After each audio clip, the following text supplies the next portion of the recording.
High আমার প্রিয় ছাত্রছাত্রী, এখন আমি সেকেন্ড সেমিস্টার স্টুডেন্টদের জন্য যাদের ফিলোসফি রয়েছে তাদের জন্য কিছু গুরুত্বপূর্ণ উত্তর শেয়ার করছি।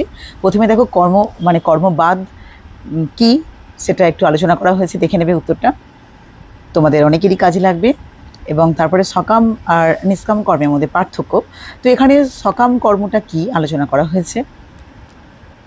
সকাম কর্ম বলতে যে কর্মটা আমরা করব তার ফলের আকাঙ্ক্ষা আমরা করব, ঠিক আছে, পড়ে নিও, দেখবে তোমরা বুঝতে পারবে।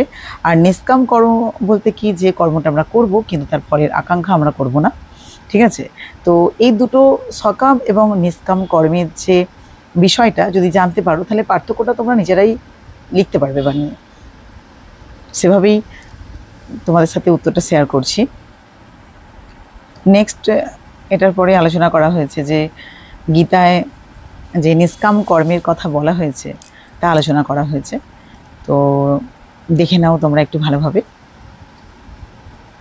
চেষ্টা করছি যে সংক্ষেপে তোমাদের মানে কি বলবো, খুব কম সময়ে তোমাদের উত্তর কীভাবে তোমাদের কাছে আমি শেয়ার করতে পারি, সেভাবেই।